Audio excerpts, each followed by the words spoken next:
Many years ago, in the quiet part of Enugu where neighbors still greeted each other in the morning and kids fetched water from the public taps, there lived two sisters who lived like twins. Ezinne and Ozioma. They did everything together, slept on the same bed, cooked from the same pot, cried on the same pillow. People used to say, these girls na so dem go marry on the same day. That's how close they were. Ezinne was the elder, calm, composed, always 2 steps ahead. People called her the bond leader, the one who always had answers.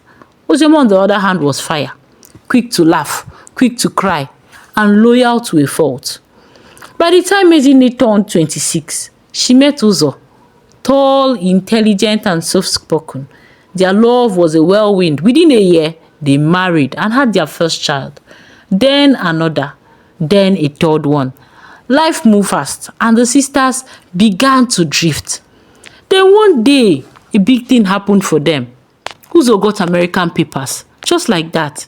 His uncle abroad helped him. Everybody in the compound shouted with joy. Drinks overflowed. Music played everywhere. They killed chicken that day. Some people cried tears of joy as if it was their own brother. Ezinne was glowing. You could see it in her face. She had entered a new level. But deep inside, her younger sister Ozioma was scared. Not of Uzo, but of the distance. She has seen it happen to other families. One partner travels, the other stays. At first, calls come every day, then every week, then once a month, then silence. But Ezinne promised her, I will never forget you. Once Uzo settles down and I step my feet in America, you'll be the first one to meet me in a matter of months. You're not just my sister now. You're my second heart. And Ozioma believed. A year after Uzo traveled, he got papers for Ezinne to come over. Ozioma was over the moon excited for Ezinne, but soon news came that she couldn't go with the kids as Uzo was still figuring how to bring them.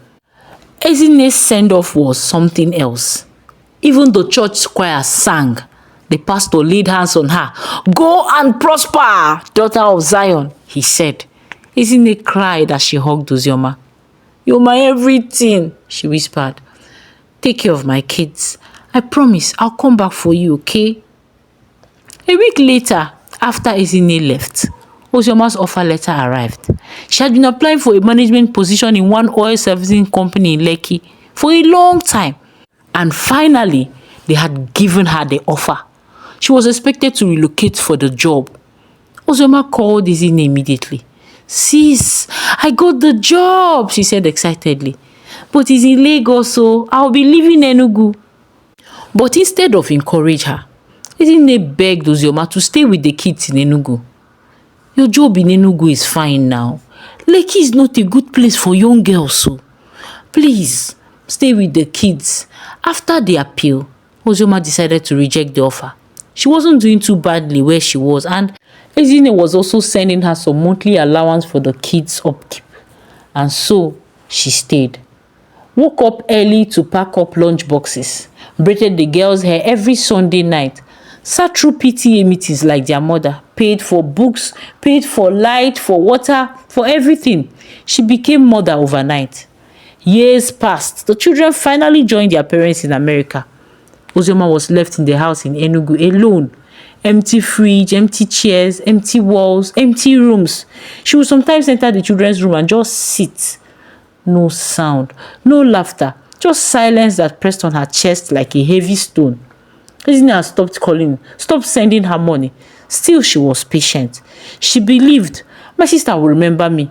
One day, my own visa will come. After about 3 years, Ozioma was now restless, called her sister Ezinne. Sister, I beg now, when will I come and be with you again? The line was quiet for a second. Then Ezinne chuckled lightly. I really want to bring you, but it's not that easy. You see, America is hard though. But sister, that was not the promise you made to me. You said I will come to America once you settle down. Okay, if you want to come to America, you know you have to pay some money. Oh. How much is it, sister? Anything, I would do it. You would have to have like at least $40,000 to come. 40 what? Ozioma screamed. 40,000, oh, that's the process now. I don't have that kind of money, oh, Ozioma said calmly. Well, The thing is, I don't know. How much do you have with you? If you want, I could help you raise the balance. Then, when you come to America, you can work and then pay me back later. And of course, Uzoma was excited about the offer. She wanted to go to America. She missed her nieces and nephews, and more than anything else, she missed her sister badly. And so, she didn't argue. She just said, okay, no problem. Thank you so much. A few years later, Uzoma landed in America. She thought her real life was just about to start. Fresh braids, new Ankara, a small nylon of chin-chin that she bought from Enugu. She stepped out of JFK airport like a person who had just crossed the Red Sea. Cold slapped her face first, then confusion followed. Where are the people now? Where is the noise? Where is the congratulations? She looked around and saw strangers dragging bags and minding their business. Her sister wasn't even at the airport. She had sent one colleague of hers who barely smiled. Your sister is at work, he said. She said, make I come carry you. That's how the story started. No hug, no excitement, no banner, just cold reception. The house was small, one room, shared with the youngest child. Uzoma didn't complain. After all, it was temporary. She told herself, let me just settle, let me just find small job, I'll get balanced. But America has a way of shaking pride out of you. That week, her sister called her for a family meeting, just the two of them. They sat in the kitchen, microwave humming in the background. A pot of rice was bubbling on the stove. Esine crossed her arms.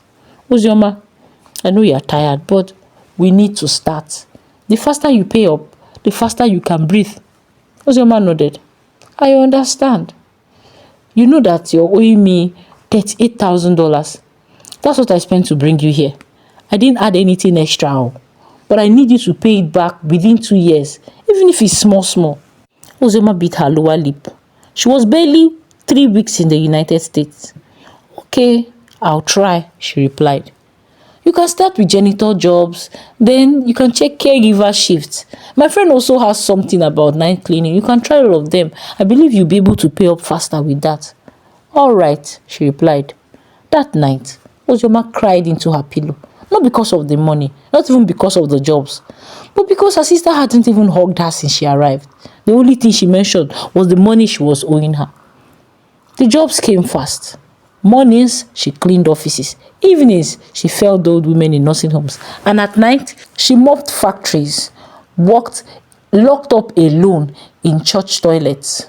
Sleep became a rumor. There were days she forgot to eat, weeks she didn't call home, months that she barely even saw sunlight. But she got paid, and every week she sent something. Sometimes $500, sometimes $700. Once she managed to send $1,200, almost fainted from joy. After a while, it became a habit. Work, send, work, send, work, send. One Saturday, she called her friend Ngozi in Dallas. They hadn't spoken in almost a year. Ngozi, life in America is hard though, she said. How are you complaining? You just landed in less than 3 months ago. I landed 8 months ago. Gossip gaps. So long. Wow. So how is life? Life is all about work. I've been working like Jackie. All because of debt. Debt? What debt are you talking about? My sister's money. I'm owing her $38,000. Ngozi paused. Wait. 38,000? What was it for? It was the amount she paid for my visa. What? Is that what she told you? Yes, now. She told me she was going to pay up the money and I was going to give her the balance, and I agreed to it. Uzoma, Ngozi's voice dropped. Me too, I came through my cousin, but I didn't pay up to that amount of money. I only paid 15,000. Uzoma went silent. Then she laughed softly. Maybe my own process was different, she said quietly, trying to change the topic. But that night, something inside her had shifted. Not anger, not suspicion, just a tiny crack. The kind that doesn't make noise but starts growing when no one's looking. Then came the final payment. Uzoma wired the last $1,400 with trembling hands. She texted her sister immediately. I've finished paying. Thank you so much for helping me. I'm free now. There was no reply. She waited. 4 hours later, her sister sent a voice note. "You're welcome. At least you now know how hard it is to make money in America. Hope you'll be wise with your next steps." That was it. No congratulations. No, "I'm proud of you." Just another reminder that freedom in America doesn't come with fanfare. It comes with sweat. After the final payment, Uzoma thought life would breathe again. She thought she would finally get a chance to rest, even if na small piece.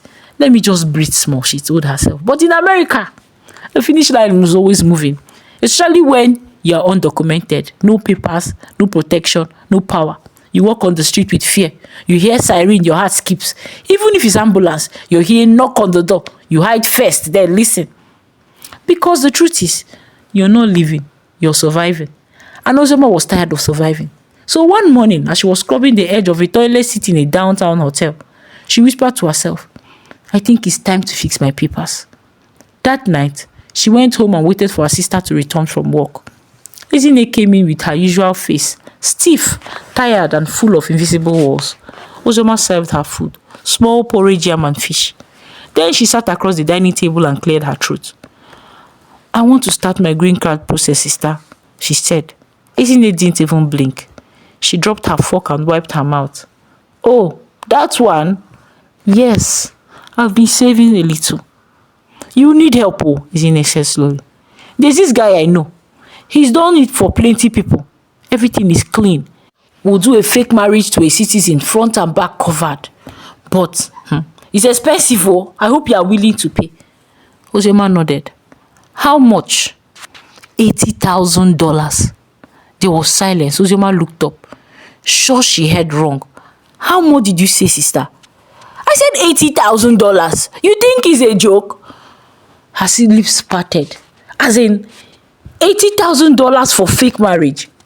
That's how things are done now. Oh, or you think you want clean process without sweat?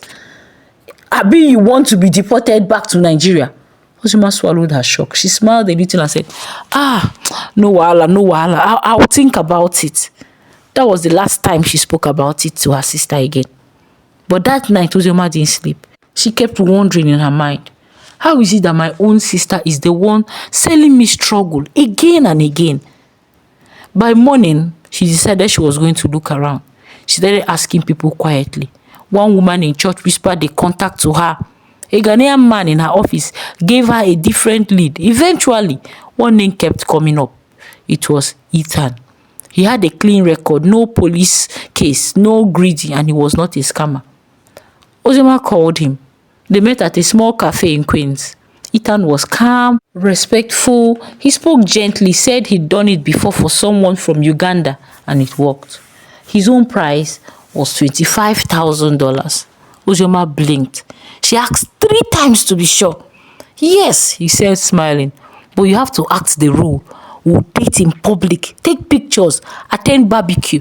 We need to make it believable." Ozoma agreed. For the next 4 months, they dated publicly. They went to restaurants, shared plates of amala and turkey, took photos at Central Park, even did fake Valentine's Day gifts. Ethan was charming. Not romantic, not dramatic, but safe. Ozoma found herself almost enjoying it. She laughed more, wore nicer wigs, even joined Instagram again. She was hopeful. That kind of hope that fills your chest quietly like warm water. One evening, she called her sister. "Sis, I found someone," she said. "He's legit. And he said we'll be able to do it for 25K. Ezine went quiet. Then she said, "Wow, that's good though. I'm happy for you." Her voice sounded normal, but something in it didn't sit right. It was too smooth, too polite, like powdered milk that didn't mix well. Ozoma didn't think much of it. She was just too excited. She was finally close to freedom, real freedom, the kind that doesn't tremble when you hear siren. The wedding was simple. They did a civil wedding, signed papers, took pictures, kissed slightly in front of the officer. She wore a cream gown. He wore a navy suit. They laughed as they left the hall. Nobody knew it was a transaction, except them. And someone else. Someone who was already planning how to ruin everything. The immigration interview was set for a Tuesday morning. Uzoma woke up by 4:30 a.m. She bathed with cold water, brushed her teeth like her mouth owed somebody rent, sat in front of the mirror and fixed her wig with shaky hands. Ethan arrived by 6:15, dressed clean, calm, that usual half smile on his face. They didn't say much in the Uber, just held hands for the camera. You never knew who was watching. We'll be fine, Ita whispered as they walked into the building. Ozioma nodded, but her hands were still sweating. Because this was it. The day that would either give her a new life or destroy everything. They called their names. They were separated. 2 different rooms, 2 different offices. 2 different clocks ticking. They started with Ethan. Simple questions. How did you meet? What's her favorite food? What's your morning routine together? Then they came to Ozioma. Same questions, but in a colder tone. That one final question that didn't sound like the others. Do you love him? Ozioma smiled. Yes, she said. I love him. He's been good to me. Good, the officer said. You both need to sign the final declaration and confirm the details. She nodded. He stepped out of the room. She waited. 5 minutes passed. Then 10. Then the door opened, but it wasn't the officer. It was a police officer. Gun at his waist. No smile, no greeting. Miss Ozioma Mba, he said. You are under investigation for immigration fraud. She froze. What? He walked in and placed papers on the desk. Your partner has already signed a cooperation agreement. He admitted the marriage is fake. This interview is over. Her ears began to ring. No, it's not fake. We've been dating. We are married. You were married in a courthouse, but your texts, your finances and his statements don't support your claim. I have photos. Yes, and so do we. Photos from the day he was arrested last year. He's done this before. Ozioma's lips parted. She couldn't breathe. By 2 p.m., she was in a holding cell. By 8 p.m., she was crying. By midnight, she was dialing one number over and over again. Eziness. It didn't ring, not once. She tried her WhatsApp, nothing. Instagram account, not found. Facebook, locked. She called Uzo. His phone was also off. She called again and again and again. By 3 a.m., she called into a corner of the holding cell and whispered to herself, this can't be happening. But it was. And the next day, her lawyer came in with tired eyes. He didn't sit, just stood by the door. They are pushing for your deportation, oh, he said. Your case is not looking good. She stared at him. Why? There's evidence, too much evidence. They say someone close to you tipped them off weeks before the interview. That's when her fingers began to shake. Someone close to you? That phrase bounced in her head like thunder. She knew, her heart knew, but her mouth refused to say it. 3 weeks later, they deported her. No luggage, no warning. Just one backpack, a cracked phone, and the same clothes she wore the day she said I do. When she landed in Nigeria, she sat in the arrival hall for 2 hours. No one to call, no home to go to, just her shadow. And then she remembered one of her aunties who lived in Enugu GRA, and she decided to go and live with her for the time being. Back in her auntie's house in GRA, she tried Ezine's number one more time. This time, it rang. She held her breath. A voice answered, but it wasn't Ezine. It was Uzo, her husband. Ozioma. She froze. Uncle Uzo, it's me. He sounded shocked. My God, Ozioma, where have you been? I've been asking Ezine about you. She said you relocated for some work in some remote town. Ozioma's mouth fell open. Work? I've been in jail. I've been deported back to Nigeria. What? He shouted. What are you talking about? Your wife, my sister. She cut me off the day I got arrested. She hasn't picked my call. She hasn't called me. I don't know what happened. There was silence. A deep, heavy silence. Then Uzo said quietly, I'm so sorry about what happened. That night, Ozioma did something no one saw coming. She walked into the backyard. She brought out 7 bottles of schnapps, 7 biscuits, 7 chickens. She had bought them earlier that afternoon. She stripped naked under the moonlight and cried. Tears soaked her neck, her chest, her feet. Then she screamed into the night. Whoever sold me out, may you suffer 7 times what I have suffered. May your peace run mad. May your joy expire. May your hands never finish what they start. She poured libation. She screamed again and she recorded the entire thing on video. Then she sent it to one number, Easiness. After that night, that naked prayer, that curse, Uzoma didn't speak to anyone for 4 days, not even her aunt. She stayed in her room, lights off, curtains closed, food untouched. She just lay there awake, not crying anymore, just breathing. Because sometimes pain passes tears. It settles deep in your chest like smoke that won't clear. But life had no pause button, and Nigeria doesn't wait for heartbreaks to finish. So one morning a week later, Uzoma stood up. She had her bath, ate eba, which her auntie had prepared, and walked to the salon, losing the braid she hadn't touched since America for 2 months. She even smiled, a small one. People say healing starts in big moments. That's a lie. Healing starts in silence, in bitter food, in a half-combed wig. And Ozioma, she was healing. A few weeks later, she got a call from an old friend. An oil company in Port Harcourt needed an admin officer. It was a contract work for 6 months. She packed her bags that same day, left Enugu with a goodbye. It was a new city, and she wanted a new life. And somehow, the job went well. 6 months became 9 months. 9 months became a full-time job.